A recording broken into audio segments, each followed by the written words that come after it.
Sir sir ಹತ್ರ ಬನ್ನಿ.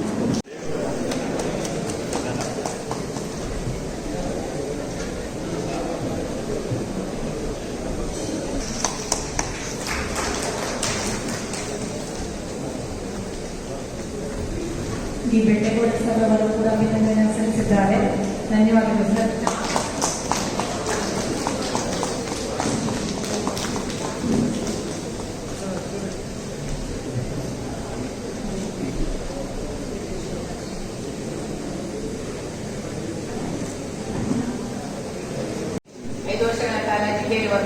ಮಾಡಿದೆ ಸದಾ ನಗುಮುಖದಿಂದ ಇರುವವರು ಬಹುಶಃ ಅದೇ ಅವರ ದಿವಸ ಇಂಥ ಒಂದು ಸ್ಥಾನಕ್ಕೆ ತಲುಪಿಸಲಿಕ್ಕೆ ಕಾರಣ ಆಗಿದೆ ಅಂತ ನಾನು ಇಷ್ಟಪಡ್ತೀನಿ.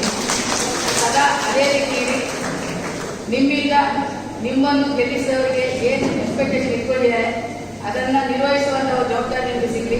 ನಿಮ್ಮ ಜವಾಬ್ದಾರಿ ನಿರ್ವಹಿಸುವ ಶಕ್ತಿ ನಿಮಗೆ ದೇವರು ಕೊಡಲಿ. ಸಮಾಜಕ್ಕೆ ಒಳ್ಳೆಯದಾಗಲಿ ಅಂತ ಹೇಳ್ತಾ ನನಗೆ ಈ ಒಂದು ಕಾರ್ಯಕ್ರಮದಲ್ಲಿ ಭಾಗವಹಿಸಿ ಎರಡು ಮಾತುಗಳನ್ನು ಅವಕಾಶ ಮಾಡಿಕೊಟ್ಟಿದ್ದ ನಿಮಗೆಲ್ಲರಿಗೂ ನನ್ನ ಧನ್ಯವಾದಗಳು.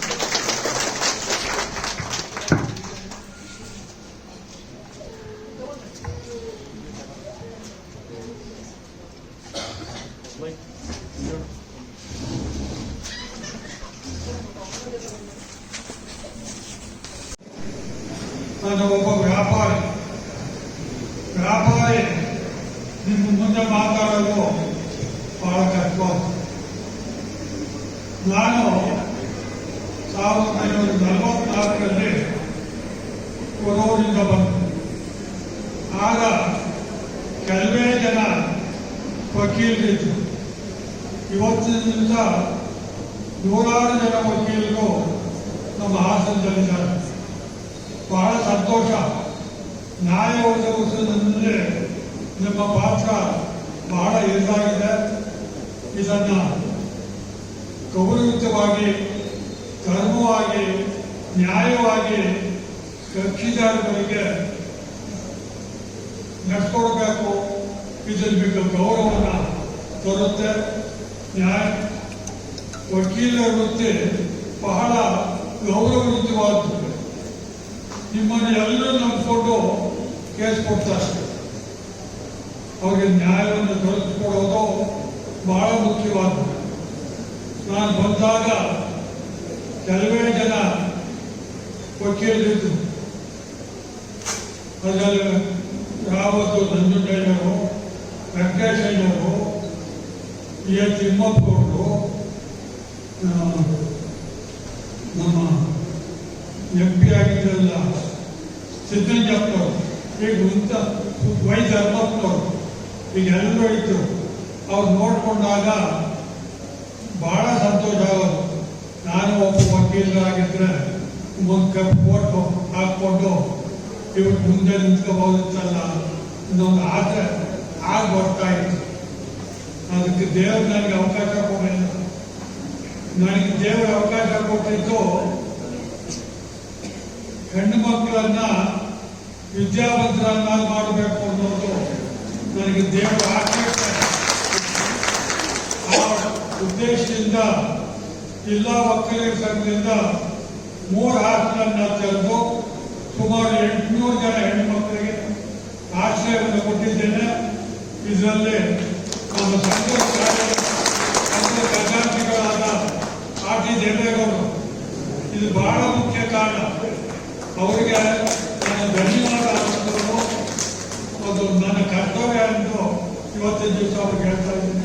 ನಿಮ್ಮೆಲ್ಲರಿಗೂ ಶುಭವನ್ನು ಕೋರಿ ನೀವು ದೇವರು ನಿಮ್ಮ ಕಸುಬಿನಲ್ಲಿ ಉಚ್ಚಾರ ಸ್ಥಿತಿಗೆ ಬರಬೇಕು ಅಂತ ಕೇಳ್ಕೊಳ್ತೇನೆ. ಆಮೇಲೆ ಶೇಖರ್ ಅವರು ನನಗೆ ಬಹಳ ಮಿತ್ರರು.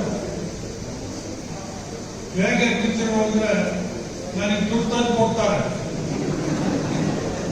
ನಾನು ಭಿಕ್ಷೆ ಬಿಡೋರು.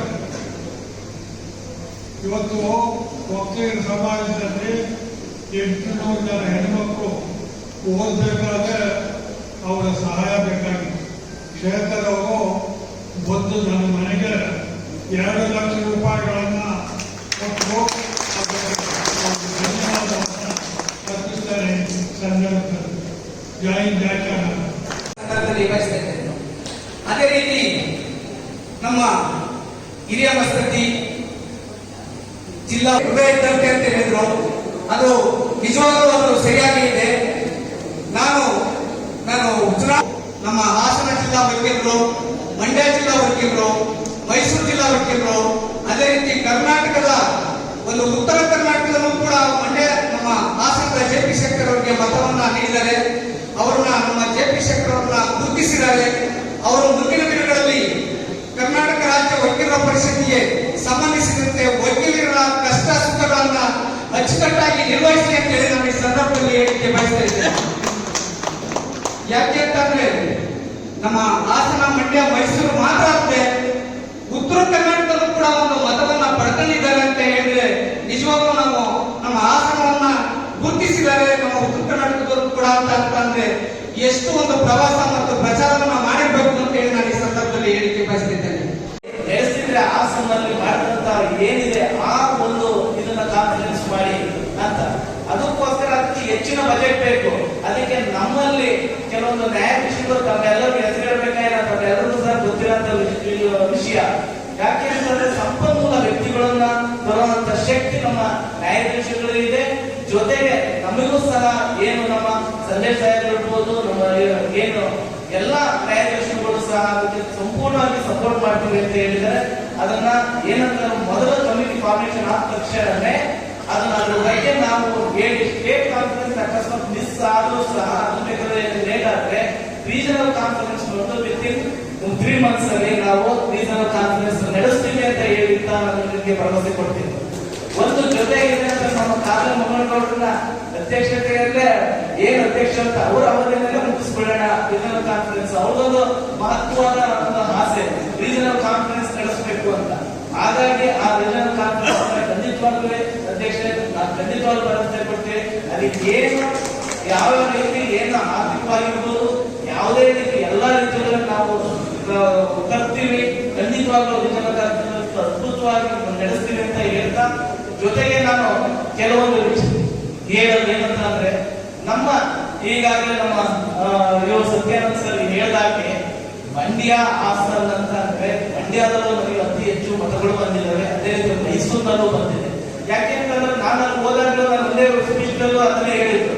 ದೇವೇಗೌಡರು ಯಾವಾಗಲೂ ಮಾತಾಡ್ತಾ ಇದ್ದಾರೋ ಅಲ್ಲಿ ನನಗೆ ಎರಡು ಕಣ್ಣುಗಳು ಯಾವ್ದು ಮಂಡ್ಯ ಹಾಸನ ಎರಡು ನನ್ನೊಂದು 2 ಕಣ್ಣು ಇದ್ದಾಗೆ. ಹಾಗಾಗಿ ಯಾವುದೇ ರೀತಿ ಏನೇ ಬಂದ್ರೆ ನಾನು ಇಲ್ಲಿ ಯಾವ ರೀತಿ ನಡ್ಕೊಳ್ತೀನಿ ಹಾಸನಕ್ಕೆ ಅದೇ ರೀತಿ ಮಂಡ್ಯಗೂ ಸಹ ನಡ್ಕೊಳ್ತೀನಿ ಅಂತ ಹೇಳ್ಬಿಟ್ಟು ಹೇಳ್ತಾ ಇದ್ರು. ನಡೆಸಿದ್ರೆ ಹಾಸನಲ್ಲಿ ಮಾಡಿದಂತ ಏನಿದೆ ಆ ಒಂದು ಇದನ್ನ ಕಾನ್ಫಿಡೆನ್ಸ್ ಮಾಡಿ ಅಂತ, ಅದಕ್ಕೋಸ್ಕರ ಅದಕ್ಕೆ ಹೆಚ್ಚಿನ ಬಜೆಟ್ ಬೇಕು. ಅದಕ್ಕೆ ನಮ್ಮಲ್ಲಿ ಕೆಲವೊಂದು ನ್ಯಾಯಾಧೀಶರು ತಮ್ಮೆಲ್ಲರೂ ಹೆಸರಿಡಬೇಕಾದ್ರೆ ತಮ್ಮೆಲ್ಲರಿಗೂ ಸಹ ಗೊತ್ತಿರೋಂಥ ವಿಷಯ. ಯಾಕೆ ಅಂತಂದ್ರೆ ಸಂಪನ್ಮೂಲ ವ್ಯಕ್ತಿಗಳನ್ನ ಬರುವಂತ ಶಕ್ತಿ ನಮ್ಮ ನ್ಯಾಯಾಧೀಶಗಳಿದೆ.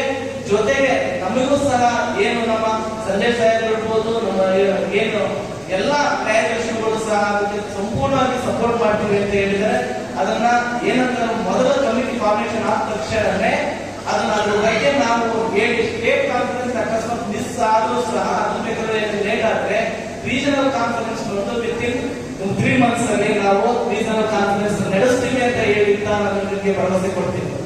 ಒಂದು ಜೊತೆಗೆ ನಮ್ಮ ಕಾಲ ಮಂಗಳಗೌಡರನ್ನ ಅಧ್ಯಕ್ಷತೆಯಲ್ಲೇ ಏನ್ ಅಧ್ಯಕ್ಷ ಅಂತ ಅವರ ಅವಧಿಯಲ್ಲೇ ಮುಗಿಸ್ಕೊಳ್ಳೋಣ ರೀಜನಲ್ ಕಾನ್ಫರೆನ್ಸ್. ಅವ್ರದೊಂದು ಮಹತ್ವವಾದ ಒಂದು ಆಸೆ ರೀಜನಲ್ ಕಾನ್ಫರೆನ್ಸ್ ನಡೆಸಬೇಕು ಅಂತ.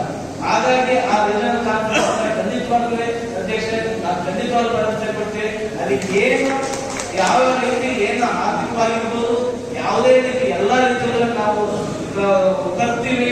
ಖಂಡಿತವಾಗ್ಲೂ ರೀಜನಲ್ ಕಾನ್ಫರೆನ್ಸ್ ಅದ್ಭುತವಾಗಿ ನಡೆಸ್ತೀವಿ ಅಂತ ಹೇಳ್ತಾ, ಜೊತೆಗೆ ನಾನು ಕೆಲವೊಂದು ಹೇಳೋದು ಏನಂತ ಅಂದ್ರೆ ನಮ್ಮ ಈಗಾಗಲೇ ನಮ್ಮ ಸತ್ಯಾನಂದ ಸರ್ ಹೇಳಿದಾಗೆ ಮಂಡ್ಯ ಹಾಸನ ಅಂತ ಅಂದ್ರೆ ಮಂಡ್ಯದಲ್ಲೂ ನಮಗೆ ಅತಿ ಹೆಚ್ಚು ಮತಗಳು ಬಂದಿದ್ದಾವೆ. ಅದೇ ರೀತಿ ಮೈಸೂರಿನಲ್ಲೂ ಬಂದಿದೆ. ಯಾಕೆ ಅಂತಂದ್ರೆ ನಾನು ಅಲ್ಲಿ ಹೋದಾಗಲೂ ನಾನು ಒಂದೇ ಸ್ಪೀಚ್ನಲ್ಲೂ ಅದನ್ನೇ ಹೇಳಿದ್ರು. ದೇವೇಗೌಡರು ಯಾವಾಗಲೂ ಮಾತಾಡ್ತಾ ಇದ್ದಾರೋ ಅಲ್ಲಿ ನನಗೆ ಎರಡು ಕಣ್ಣುಗಳು ಯಾವ್ದು ಮಂಡ್ಯ ಹಾಸನ ಎರಡು ನನ್ನೊಂದು 2 ಕಣ್ಣು ಇದ್ದಾಗೆ. ಹಾಗಾಗಿ ಯಾವುದೇ ರೀತಿ ಏನೇ ಬಂದ್ರೆ ನಾನು ಇಲ್ಲಿ ಯಾವ ರೀತಿ ನಡ್ಕೊಳ್ತೀನಿ ಹಾಸನಕ್ಕೆ ಅದೇ ರೀತಿ ಮಂಡ್ಯಗೂ ಸಹ ನಡ್ಕೊಳ್ತೀನಿ ಅಂತ ಹೇಳ್ಬಿಟ್ಟು ಹೇಳ್ತಾ ಇದ್ರು.